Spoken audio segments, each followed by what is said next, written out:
This is my Airbnb guest room. I've had this for a little under a year. I set it up very shortly after I moved into the home because I knew that I had more space than I needed myself, and so I knew I wanted to rent out at least one of the guest rooms. So I set this up. I got all of these pieces put together as quickly as I could and started renting it out. It now nets me somewhere between $1,000 and $1,500 a month in additional income just for having it. I do have to turn the linens after each guest, and I have to do some cleaning every once in a while. So it's not 100% passive income, of course. It takes some maintenance, but all things considered, it's extremely worth it, no doubt about that. And what I want to do in this video is I want to break down each of the pieces that you see in here: the desk, the dresser, the TV, the bed, how I obtained these things, how much they cost me, and that way you can get a feel for what it takes to put together an Airbnb room. Once you have it, of course, it's largely very passive income. It's just getting it put together that is the biggest hurdle. So let's take a look.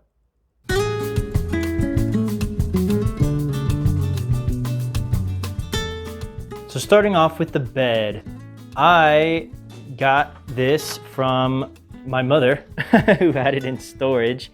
This is one of those very fancy, I don't know what the brand name is, but I'll show you real quick. It has a remote that comes with it, and you can use the remote to adjust the height of the front or the back. Most of my Airbnb guests, though, to be honest with you, don't use this feature, and so it's 100% not necessary to get started on Airbnb. It's just kind of a cool thing. It just happened to be in the family, so I decided to put it to use. But if you're not in a situation like that, I did some research, and according to just a quick search on Facebook Marketplace, you can get a queen size, this is a queen size bed, you can get a queen sized frame and mattress on Facebook Marketplace for somewhere between $15 and $75 according to the present time in my local market. Might be a little bit different for yours, but that's what I was looking at for my market. Or if you wanted to get a new bed, same size, queen sized bed frame would cost you somewhere between $50 and $150, and a queen mattress would be somewhere between $150 and $250. So you're talking somewhere between $200 and $400 for this piece of the Airbnb. And then we have the desk. The desk, again, I got for free.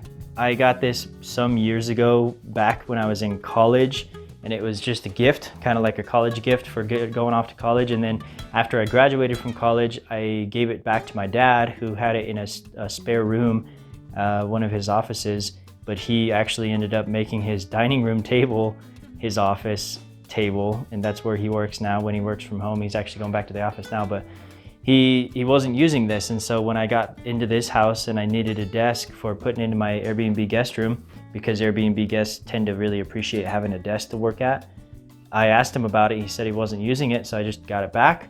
He helped me move it in here.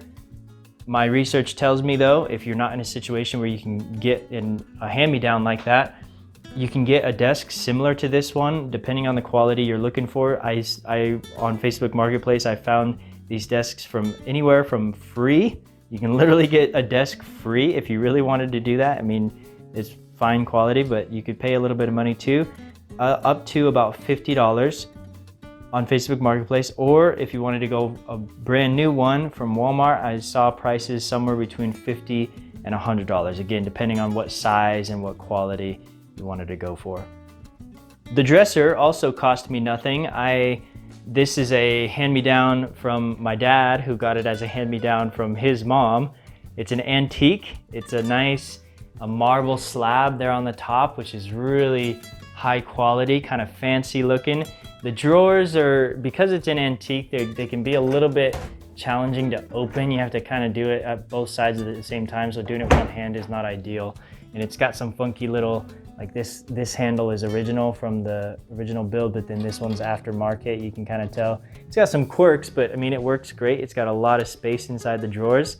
I paid nothing for it because I got it as a hand-me-down, but looking on Facebook Marketplace, my research tells me you can get one A dresser, you can pay anywhere from nothing if you wanted to get just one of the free dressers that somebody wants to get rid of, up to about $75, again, depending on size and quality. Walmart, on the other hand, you'd be paying somewhere between $50 and $200. And then finally, the smart TV. It is, I think, important that it be a smart TV. I thought that it was good for my Airbnb guests to have the ability to connect to the internet and be able to, watch their own Netflix accounts, watch their own YouTube accounts, be able to do those things, and I don't have to worry about paying for cable or having them pay extra for cable. I just give them a smart TV and they have all that power of the internet themselves. Guess how much I paid for it? That's right, I got it as a hand-me-down for free. It was in a spare bedroom of my mom and stepdad who have just moved into a brand new home, and they had this just laying around, and they bought a bigger one for their living room. But again, if you're not in a position where you can get something like that as a hand-me-down, I looked online. If you wanted to go on Facebook Marketplace, you can get one of these for used, a smart TV, for somewhere between $50, and I saw one as expensive as $300, although at that price I would probably go with a brand new one anyway, because from Walmart you can get a smart TV for somewhere between $200 and $400. All right, so let's break these numbers down. If you buy from Facebook Marketplace, you can get a queen frame plus mattress for somewhere between $50 and $75. The desk will run you somewhere between $0 and $50. The dresser, somewhere between $0 and $75.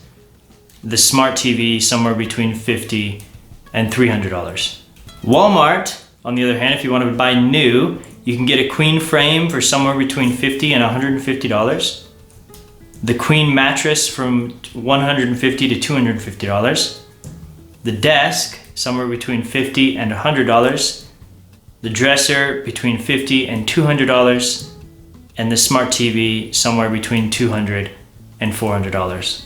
Okay, so let's assume, just for sake of demonstration, let's assume that you bought everything new and that you paid top dollar. So you paid the very top amount of these ranges. That's $1,100, about $1,100 according to our estimates. You can definitely get started for less than that, but just for sake of demonstration, I want to prove a point to you. Okay, so now let's then say that you are charging about $62 a night for your Airbnb. That's exactly what I charge now. Airbnb takes 3%, and let's say another 3% for operating expenses, so like cleaning, supplies, stuff like that. That means that $58.28 goes into your pocket per night that you book. That's pure profit for you every night that you book. To estimate how long it's going to take for you to recoup your investment, we take our $1,100 cost, divide it by the amount of profit we're making per night, which is $58.28, for an estimated 19 nights. 19 nights, roughly, to recoup your investment. So even if you only book the room for 7 nights a month, let's say, you're talking less than 3 months to recover your cost of investment and then be sitting pretty with an income generating asset from then on for as long as you want. So bottom line, is it worth it? Absolutely. Yes, it's true. I do have to deal with guests. I have people living in my home from time to time, but frankly, even saying it like that, like have to deal with guests, I don't look at it like that. In my experience, most of the time, it's a very pleasant experience.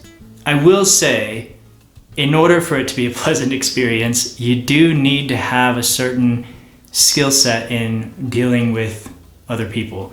Different people do have different quirks, and it's not just about being friendly all the time.